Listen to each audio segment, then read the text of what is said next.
Welcome to Prepared for Parenthood, the podcast for hopeful, expectant, and new parents with little ones up to age 5. I'm your host, Dr. Stephanie Duger, a psychotherapist, author, educator, parent coach, and married mother of 2. On this show, we'll discuss everything from the most up-to-date practicals of best supporting your young children, to thriving in relationship as a family, to more surprising topics around the psychology and development of babies from conception through age 5. So sit back, relax, and enjoy. I'm thrilled to have you here today.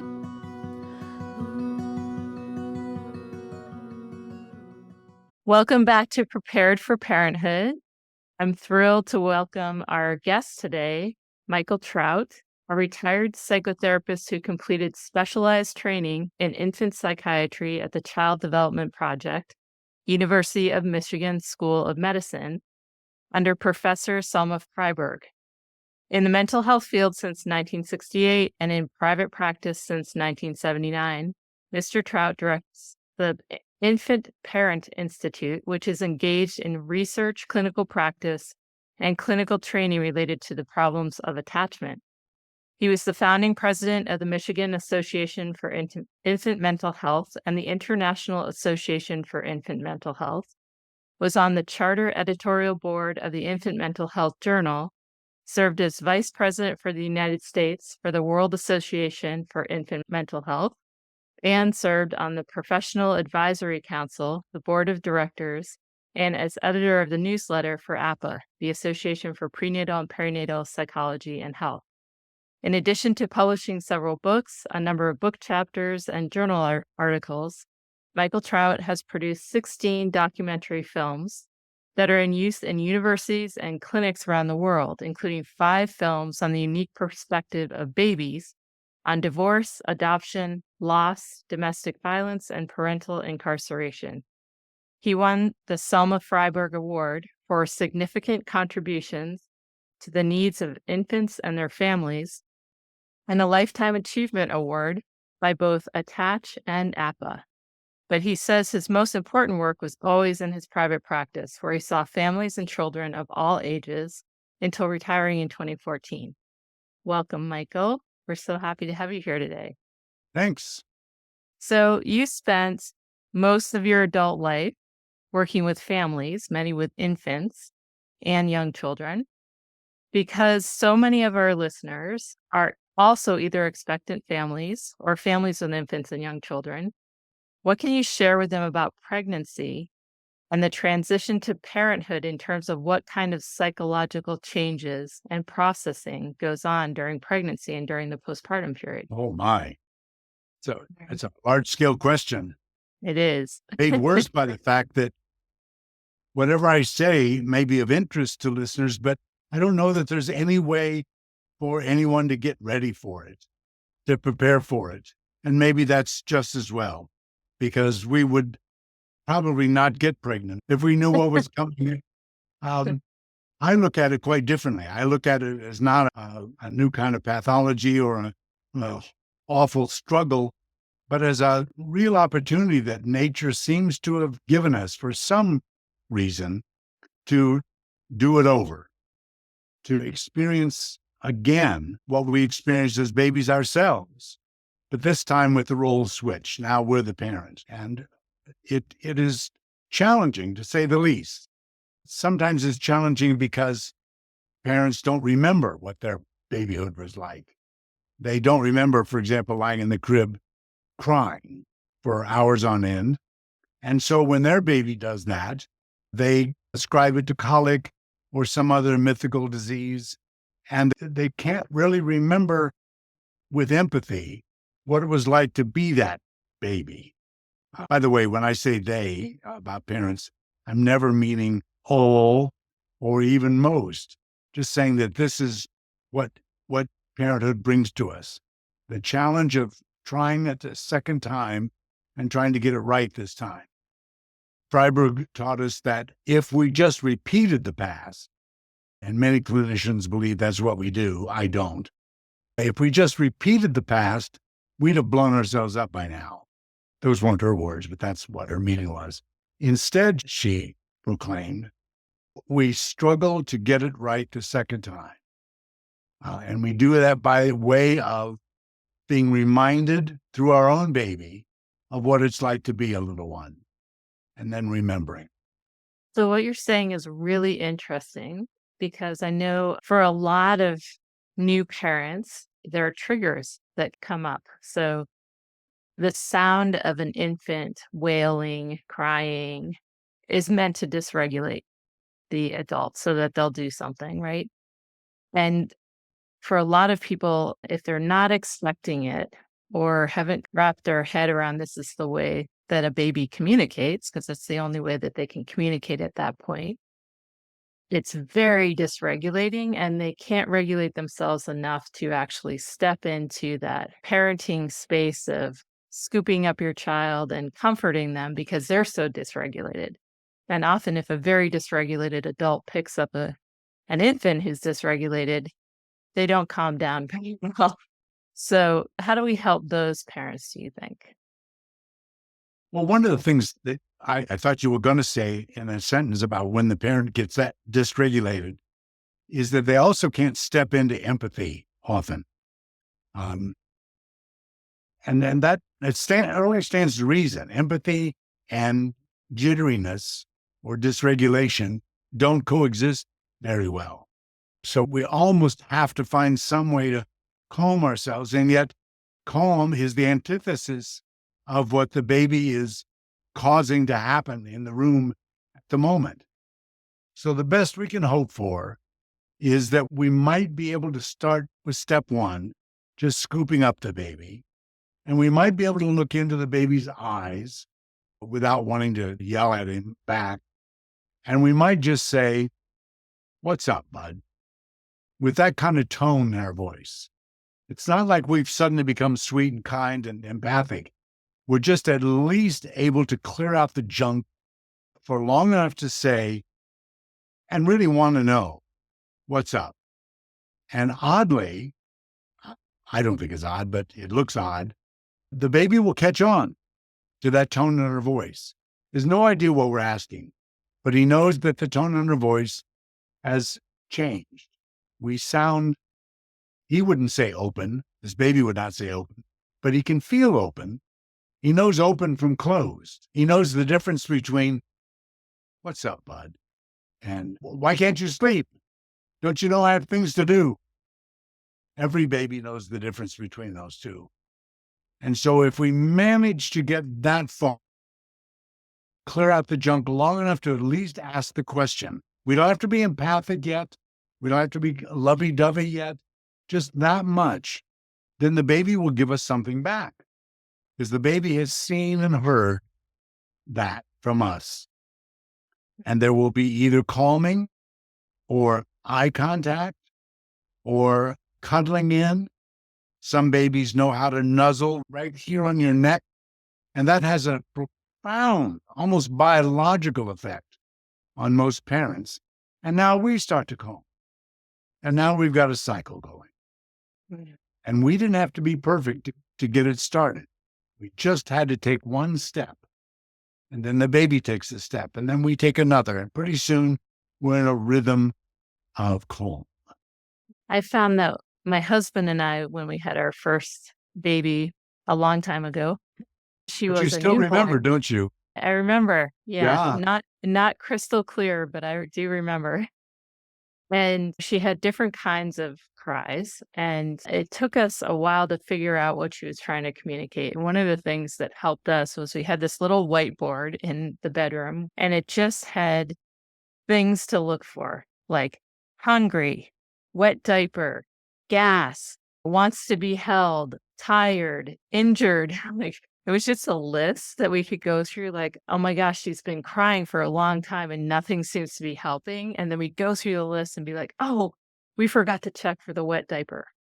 And often it would be whatever was on the list that we hadn't thought of because we were sleep deprived and had this very dysregulated baby. And so that was really helpful for us just to have something visual to refer to so that as our baby got more and more dysregulated because we weren't figuring it out, fast enough. Even if we were holding her and trying to calm her, she was like, "You're not getting the message." That list was really helpful for us. In almost biological ways, I would guess. Your neurology doesn't know how to read a whiteboard and be furious at the same time. It has to pick one. And when you switch over to the whiteboard, you've switched your neurology, maybe just for a few split seconds, but long enough that you can think a little straighter than you were a few seconds ago. Yeah, it's sort of like when you're in an argument with your partner and maybe things get really heated and you're kind of seeing red and you can't think straight. But if there was a teleprompter over here giving you some words that you could say, you might be able to get through the argument a little faster. Or back to the neurology for a minute. What if at that moment that you and your partner were going at it, something flashed on the screen? There was a picture of your partner when they were in a really good mood, or a Mm, picture of your partner when that partner was a baby. mhm, That would interrupt as well. or holding a puppy or something. Mhm. Becoming a parent can be really overwhelming for a lot of people. Why do you think so many parents to be feel so profoundly overwhelmed or stressed? Well, it's an awful thing to say in a way, what I'm about to say, but nature sort of builds that in. And I don't mean by that nature on purpose wants to drive you crazy, but nature wants to jiggle you and get you to reevaluate all sorts of presumptions, all sorts of ways of being, all sorts of routines that you really counted on in your life. You never knew that you were a person who counted on routines, and nobody told you that you're about to have all of your routines decimated. So, what better thing for nature to do than during the pregnancy for you to feel at odds and off your routine, as if nature is saying, okay, we're in for a bumpy ride, or at least a big ride, a roller coaster. I'm going to get you ready by jiggling you, jiggling your brain, jiggling your soul, and maybe you'll be able to be more ready now for what's about to happen. By the way, what's about to happen may be for some parents, or because of the way the baby is, not that dysregulating at all. But Mhm. nature does it anyway, just to make Right. sure you're ready. I've been reading articles lately that are talking about the brain changes that happen during pregnancy and postpartum, where certain areas of your brain that I guess nature believes will be less consequential in terms of you being a parent kind of fade into the background, at least for a period of time. And this happens for partners as well, in a, I'm sure, a different way than the pregnant parent at the time. But how all of the parts of your brain that are really geared towards nurturing a child, paying attention first and foremost to a child, are the ones that are highlighted and grow. And the ones that are pruned back a little bit are the other kinds of things that aren't necessarily related to that.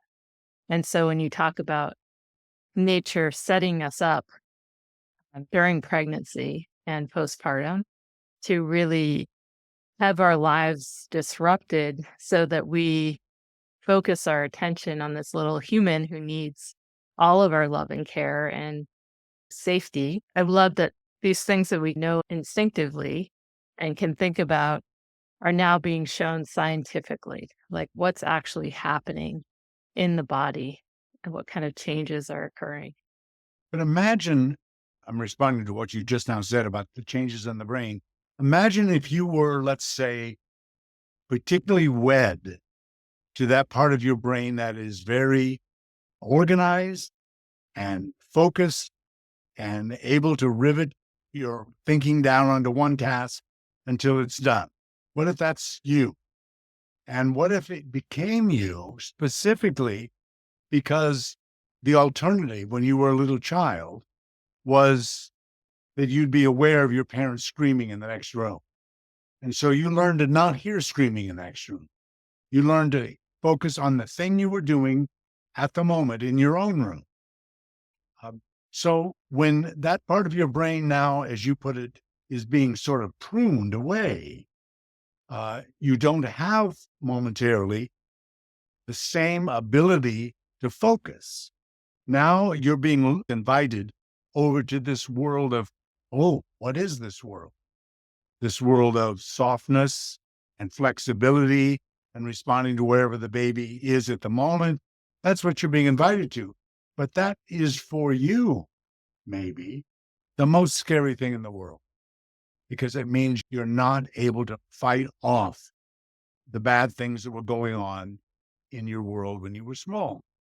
So it can be very scary. Just that one little thing that's provided for you, as you put it, in your pregnancy to help you get ready can be, for some moms and dads, very scary. So I'm also a therapist and I work with this population. And you spent your life working as a therapist as well. I always encourage people to try to work through their stuff, their personal challenges at any point in life. And I always try to put in a little extra plug that if you can try to get some of this stuff worked out prior to having a child, it can be really supportive for that transition and for your child not having to kind of navigate some of those challenges with their parent. And some people don't realize that they have some things going on until after they have a child and they have this perfect, beautiful little mirror showing you all these challenges that are happening in your world that maybe you didn't need to face before because you had systems in place like you're speaking to of navigating those things. For the people who are new parents where maybe therapy isn't something that they can manage right away for whatever reason, whether it's you're overwhelmed, it's a financial issue, whatever it is, do you have advice or thoughts about how people can try to find their way through the, for some people, very challenging transition into becoming a parent if they have all their systems knocked out of place, like you're speaking to, and the systems aren't working anymore? Well, all the usual answers to that question, there have some merit, and for some they'll work. For example, a good support system. That's a wonderful thing to have. On the other hand, what if your support system includes some highly defended other mothers who think you're a little creepy for whatever it is you're feeling or doing, and they did it all right, and their babies are perfect. And so maybe for you, they're not what you need. Or talking to your pastor, or talking to your mother, or talking to someone else who's free and easy. That can be a wonderful thing for some. On the other hand, well, you know where this is going. Sometimes those people just, from your perspective, and you're probably right, just don't get it. Husbands are often accused of being on a completely different wavelength, fathers, I mean, a different wavelength than the mother. And they aren't. They're doing a different kind of work. And mostly, practically speaking, they're right. They don't need to do all that kind of work. So they're not always the perfect answer. So what I'm leading up to is that there really is no perfect answer. I think personally that meditation is a wonderful thing for mothers to teach themselves how to do before the baby gets here. But that doesn't work for all. I'm, for example, a terrible meditator. I recommend it for others, but I'm not very good at it. I think one of the things that can really bear fruit in parenting after the baby is born is to learn how to start talking to your baby before your baby is, so that later you can have chats, so to speak. And I don't mean each of you sitting up straight in a chair with a cup of coffee in your hand. I mean chats, the kind I tried to model a minute ago with my voice when I said the mom might say, "What's up, bud?" So if you started that during the pregnancy, you might be able to get rid of some of the ghosts that are going to jump in your stuff later on. You might be able to challenge them earlier. Let's say that weakness and vulnerability are your enemy. You don't know that they're your enemy. You're not ready to fight that battle. You got through life so far not being bothered. Maybe some people would say about you, "Oh, she's so independent," or "she's so arrogant," or She never asked for help. But other than that, you never thought you'd have to face this. But I'll be darned if you don't start talking to your baby before your baby is born, and you start feeling the vulnerability of that child inside of you, and you start connecting more than empathy. You start really connecting with that soul of that baby, and you imagine that baby speaking back to you, and you establish a kind of link that later on, when you're facing the demons, when you're facing the ghosts, you can have chats about it, where you just say to your baby, sweetheart, I've been out to lunch today, haven't I? This is not what I thought it was going to be about. I'm thinking so much about my sister, and I haven't thought about her in years and years and years. You know, the one, well, I guess I haven't told you about her, have I? And then you tell her about your sister who had a disability, let's say, and you were stuck with the care of your sister.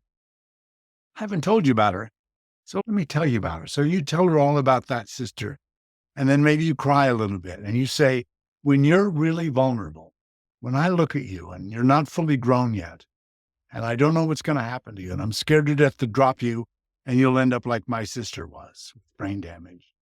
I just go to pieces, and I think, wow, I never thought that till right now, sweetheart. But now that you and I are having this chat, I'm thinking maybe that's why I'm having such a crappy day. I've been thinking about my sister. Can you forgive me? That can help some moms and dads. And for our listeners, just to highlight, you helped introduce prenatal bonding BA, which we've discussed in previous episodes, to the United States. And so building that connection with that little one between the expectant parents and the baby in utero has shown that for most of those individuals who birth that baby, the births tend to be easier, the connection tends to be easier because the relationship has already been forming over all of that time. And I think often in this culture, at least, and maybe in the world at large, we're so busy now and our attention is so easily distracted because there's so much going on. And there are a lot of big stressors in the world. And so that invitation to slow down and really connect with that infant prior to the birth. And then, like you're saying, even though the baby is not speaking back in words anyway, they're taking all that information in. They're taking in your tone of voice, your energy, all of that. And they're listening with part of their being. So continuing to work on that relationship and invite them into your world of like, today's been really hard, or maybe today's been great and it's been so fun to spend so much time with you today. And you seem so happy and you're growing so well. And all of that is helping build that foundation of really solid attachment and bonding between the baby and the parent. So I love that you're sharing that. Some of our listeners today might be adopting infants or young children, and you've worked a great deal with that population. What's some helpful information for adoptive parents? Oh, gracious. You really know how to ask the gigantic questions, don't you? Open-ended is how I put it. Yeah. Well, I guess the only thing I can imagine saying that would be coherent and short would be to get a hold of your expectations. Because we're having a discussion in a study group I'm in yesterday about what we think about the idea that all parents have a right to a baby. Everybody has a right to a baby. And if you don't have one, you have a right to get one. Some adoptive parents, not all by any long stretch of the imagination, but some, and sometimes without even knowing it, approach adoption as a way to get what they don't have, to get what they feel like they deserve, to get what they need. And that will probably bring trouble because babies are not designed to meet our needs at all. That's just not the way it works. And when we expect them to, they often do exactly the opposite of what we expect them to do.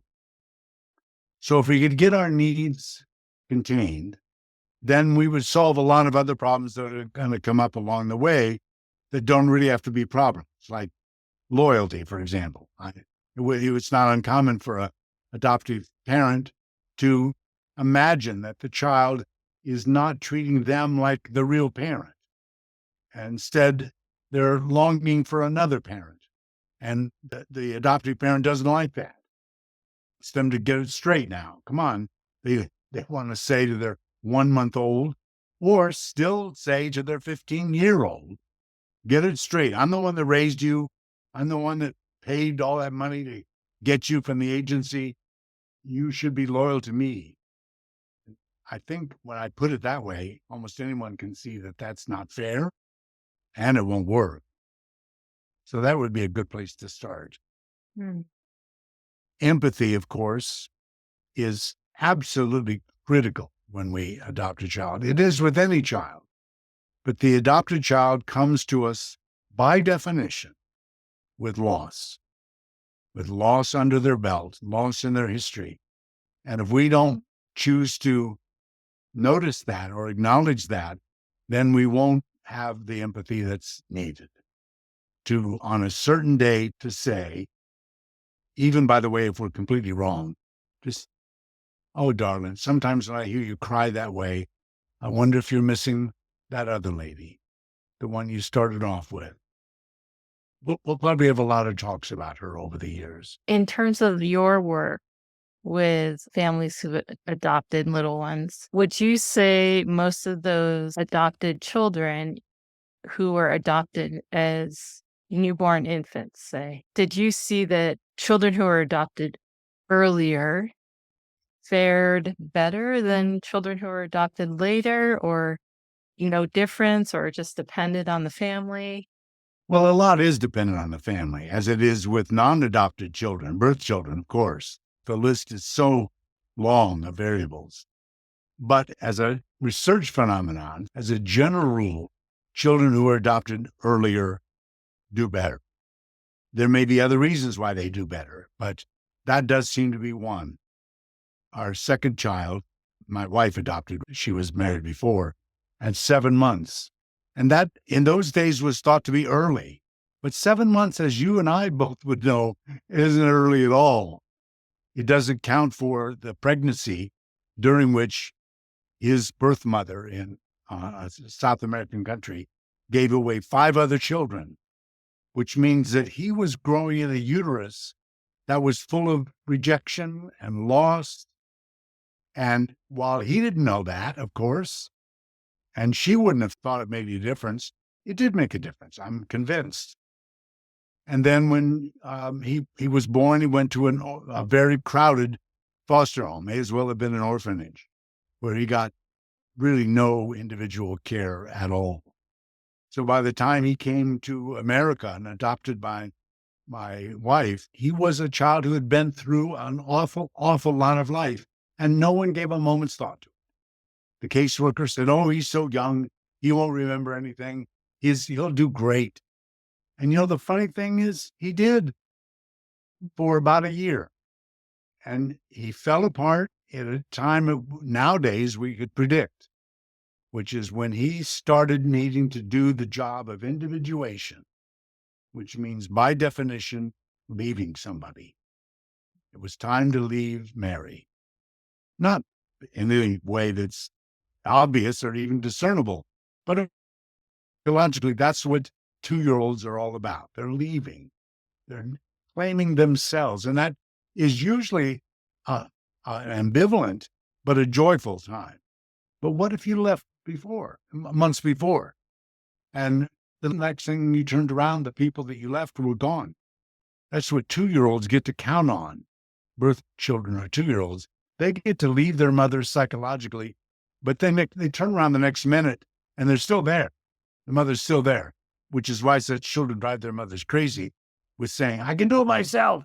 And the next minute say, can you button this? I can't do it all. And back and forth. So for Josh, it didn't work that way. He had a terrible loss, and then another loss when he left the foster home, crappy as it was. And so when he was 2, get this, on a trip, again, no one could have predicted that, but on a trip, he went to pieces and his whole life changed. He never became the same again. He screamed on her lap for hours sitting at Disneyland and crying out, "Help me, help me." Mm. She had no idea what to do. Of course, how would one? And in addition, had also lost 5 siblings, Yes, right? So the entire support network in his very young life was gone. as well as losing a mother who just didn't want babies. Right. So the best course of action for someone in that situation who's adopting a child of any age, really, would you say is intensive family therapy or individual therapy for the child, or what would you say is most Well, helpful? those things are nice, but as you pointed out earlier, a lot of people, in fact, most people don't have access to them and may not actually need them. I started my answer to your earlier question about what parents need to keep in mind, adoptive parents, with the word empathy. And that was the key for Mary and her adoptive son. She happens to be an incredibly empathic person anyway, but left with just a screaming child at Disneyland with her mother sitting nearby criticizing how she was handling him. Empathy was hard to come by, but she came by it. She began to figure it out and began to turn things around with him. He had many years of great, great distress and difficulty, but he's now in his 30s and doing marvelously. He's self-supporting, is doing absolutely wonderfully. And I think I would credit nothing more than empathy.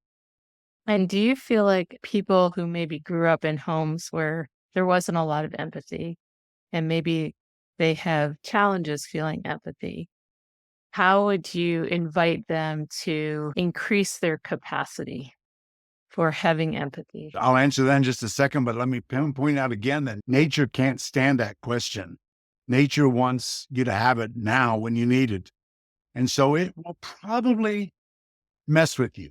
It'll probably give you an event or a circumstance or a certain cry or a birthday party where something happens. It'll probably give that to you while you're trying to raise your child. And it will shatter you, maybe, or throw you on your haunches, or just remind you of something you need to know that will help you get hold of your empathy once again. So, kind of the universe delivering something that's going to shake it up because that's what you need. You need, and you sure don't want it, by the way. You don't Mhm. sure don't feel like you need it, but it will give you a smack in the puss.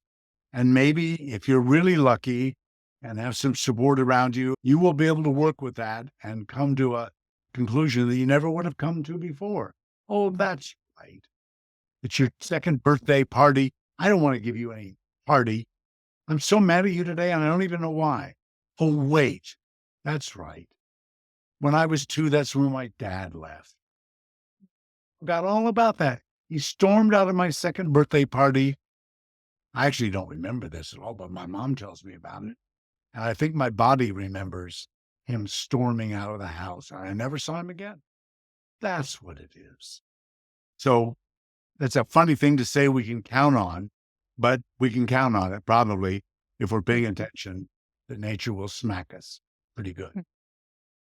And you mentioned in the experience with your wife and her adopted son that her mother was there at the time and not being super supportive, being critical.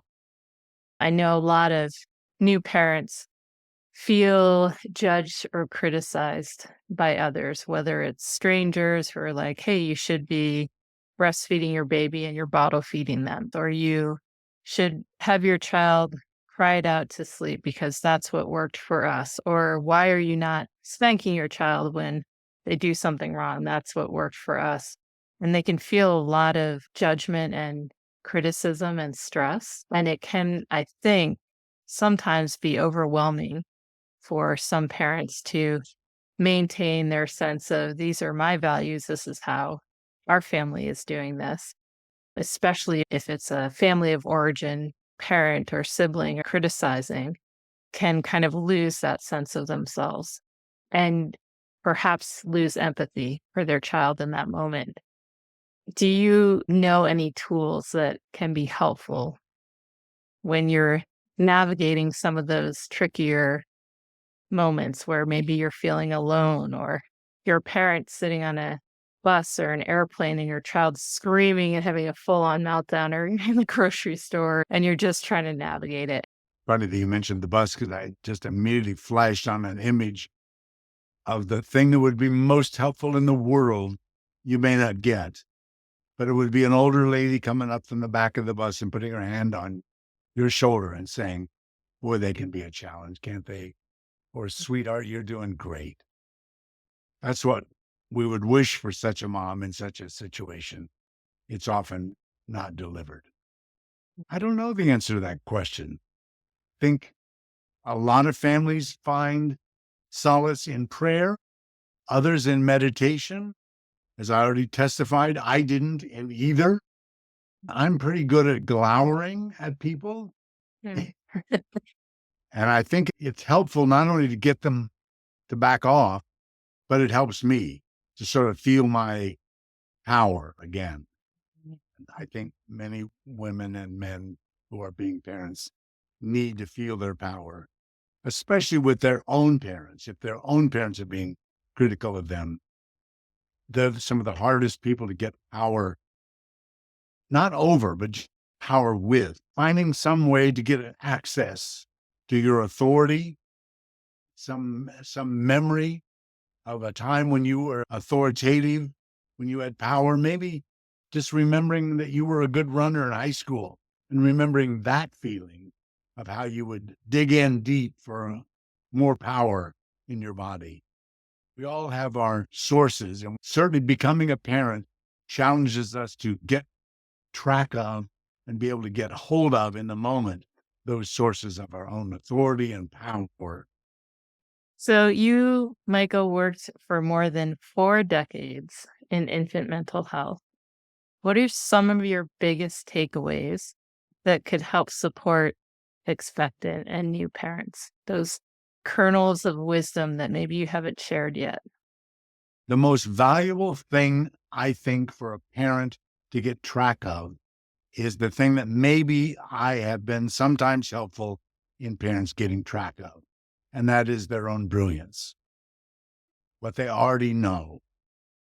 So lots of people ask me, especially if they find out what I did for a living for so long, they'll say, well, what did you tell them? What do you say to parents when they, and I always have the same answer. I didn't, and I wouldn't. I would ask a question instead. So a parent who came to me and said, how do you get them to sleep? Or which sleep method should I use? I just read this book where it says or should I go on this vacation? Oh, I don't know what to do. I think if we leave right now, it'll be bad, but I've got to get out of the house for a while. The response can never be, from my perspective, to give them lessons in parenting or direct them to some literature, but instead to just inquire about and then maybe gently guide them in the direction of what they already know. And I would do the same thing, by the way, if a parent were espousing a theory of parenting that was really off or at the very least dumb. I would never challenge them. I would say, you know a lot about this. I can see that what you just said to me, that every kid needs to get a few slaps here and there so that they toughen up. You don't want any weak kids around your house. I can see that you know a lot about that. You thought a lot. And that usually brings on the conversation that reveals the parent's own better intelligence. It's not that they don't really believe what they just said. It's not that they don't really believe it, but they also believe something else because they obviously, I think any of us would see, they were that kid once. They wouldn't be saying that if they kid once. And they know what it feels like. And if I can help them remember that, just remember that. Now tell them about it. just to remember that. Then maybe there's a chance for them to feel what I think every parent longs to feel, which is their own strength and intelligence. Yeah. So what I hear you sharing there is the importance of curiosity, like holding curiosity for where parents have come from and their whole experience of growing up themselves, being infants and children, becoming partners with their partner, becoming parents together, just holding that curiosity and then reflecting it back for them so they can start unpacking that for themselves and get curious for themselves of why is it that I have these certain values or beliefs, and are they true to what I actually feel? So You just carried it one step further than I did. And I approve that if I'm curious, maybe they will become. and hopefully they'll be curious about their children, getting curious about why a child keeps misbehaving or challenging their parent in some way, getting curious around what's happening for them instead of just trying to, say, manage the behavior. We're really big in this country on managing behavior. And probably over the years, that has been the request to me when parents bring a child to me, big mistake on their part, saying, fix him. That's what they really want. They want me to show them how to manage his behavior. And I couldn't be less interested. Not that I don't commiserate with how bad the behavior is and how awful it is for them to try to manage it. It's just that if we come at this problem trying to get him to stop doing that thing he's doing that we don't like, we're sunk. If we come at the problem interested in, as you put it, curious about why he's behaving that way, and that is really reflected in our voice and in our response, then we've got a good shake at getting what they want in the first place. Because actually, once you really understand a problem, it usually does go away. We've been speaking today with Michael Trout, an infant mental health specialist for more than 4 decades. Thank you so much for joining us today, Michael. It's been a real pleasure to speak with you. You're very welcome. For me too. Take care.